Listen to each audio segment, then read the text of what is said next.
Mga kapuso, panahon na po ng graduation at mga moving up ceremony sa mga paaralan. Kaya medals are waiting at waving sa mga young achiever. Di ba, partner? Oo naman, eto, totoo yan. Noong elementary ka ba, naalala mo ba, nakailang ka? Yung pinakamaraming medals na nakuha.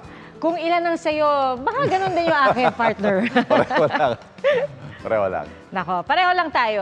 Pero congratulations, partner, sa anak mo dahil may medal Thank you. siya. Congratulations sa lahat Graduation. ng graduate. Yes. Pero ito, ibahin ninyo ang isang grade 2 student sa Cavite dahil not one, not two, but 33 medals ang nahakot ni Daniel Elijah Signo sa kanilang Recognition Day sa General Trias Convention Center. Wow! Kasama na riyan ang award for high honors, best subjects at ang mga award na nakuha niya mula sa regional hanggang international competitions. At tulad po ng dami ng kanyang mga medals, nag-uumapaw din ng tuwa, syempre, ng kanyang mga magulang.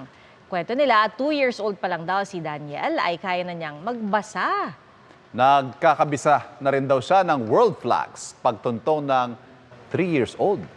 Sa gitna ng achievements ng anak, ang payo nila maging mapagpasalamat sa may kapal at manatiling humble.